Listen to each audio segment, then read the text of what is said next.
Hello, donc je fais une autre vidéo, donc ça c'est sur les batteries d'Urban Glide e-Cross Pro, donc les batteries de trottinette.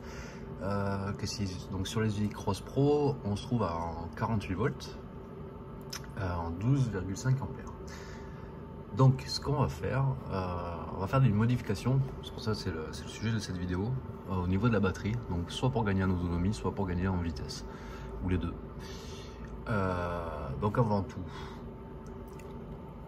les batteries donc sur les Urban Glide, c'est 12S5P. 12S c'est 1, 2, 3, 4, 5, 6, 7, 8, 9, 10, 11, 12, 5.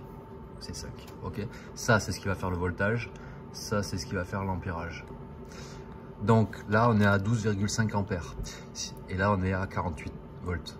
Si on fait charger, c'est pour ça qu'il y a marqué 43 en haut. Enfin, je ne vais pas rentrer dans les détails, c'est 42 déchargés, 48 nominal et 54 chargés. Si on veut gagner en fait, donc si on veut faire plus de kilomètres, on va rajouter en fait sur cette colonne une pile. Donc au lieu d'être à 12,5, on va rajouter une pile de 2,5 ampères à côté, donc on va faire à 12, ça va faire à 15. Voilà, donc on aura 15 ampères. Et donc on va rajouter une pile. Ici, ici, ici, ici, ici, ici, ici. On va rajouter une pile ici. Donc on va rajouter 12 piles ici et on aura une batterie de 48 volts, 15 ampères. Et là on va gagner quelques kilomètres en plus. Ensuite, si on veut augmenter donc la vitesse, d'accord, il va falloir augmenter la tension. Donc pour augmenter la tension, on va rajouter ici 5 piles.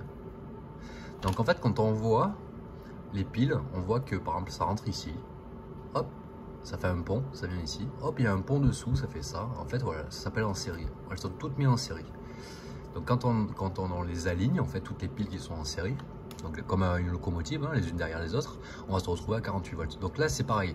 Donc là, si je fais un pont en bas et que j'en rajoute une ici, on ne sera plus à 48, mais on sera à 54 volts, soit 58 volts chargés. Donc là, on va gagner forcément en vitesse, voilà, parce qu'on sera à 58 volts.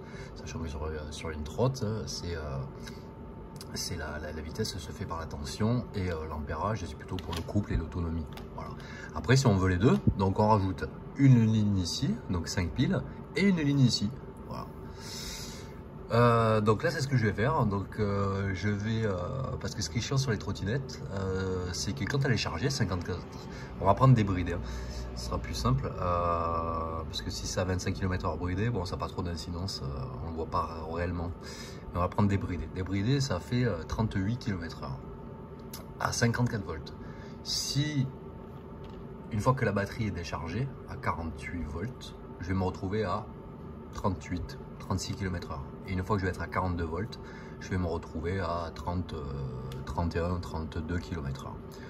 Donc ce qui serait intéressant, c'est d'avoir une vitesse constante. Alors c'est très difficile, on ne peut pas avoir ça avec les batteries, sauf si on a un régulateur de tension qui amène toujours, en fait, tout le temps 48 volts en permanence. Quoi. Mais il va tirer, ça va pomper trop d'ampérage. Donc ce qu'on pourrait faire, c'est ajouter juste 5 piles ici, donc avoir 58 volts. De façon, donc au lieu de, par exemple, de se retrouver à 45 km/h avec cette batterie comme ça d'origine, on va se retrouver peut-être à 48 km/h. À 58 volts. Et quand on arrive à 54 volts, on sera à 42 km/h. Et quand la batterie sera vide, ou quasiment vide, on sera à 38. Vous voyez, on ne sera plus à 31 encore. Voilà. Alors ça, c'est pas mal à faire, puisque ici, il faudra juste acheter 5 piles, une plaque de nickel comme ça qu'il faudra souder dessous. Par contre, il faudra changer le BMS. Le BMS, c'est ce qu'on met dans les batteries, en fait, c'est intégré dans le pack de batterie. C'est une protection, c'est-à-dire que quand vous mettez le chargeur et que vous chargez en fait tous les accus de la batterie, il y a un BMS, c'est un petit boîtier où est relié en fait, par exemple ici, ici, ici, ici, ici, ici, de façon à réguler toutes les piles pour qu'elles soient toujours chargées toutes identiques. Étant donné que là, ça c'est les batteries, donc on appelle ça 12S 5P 12 par 5, et étant donné que je rajoute une ligne, il me faudra trouver un BMS de 13S et pas de 12. D'accord. En gros, il va me manquer un fil de témoin que je puisse brancher sur les piles que je vais mettre ici. Ben voilà, la fin de cette vidéo. Voilà, si vous avez des questions, laissez vos commentaires.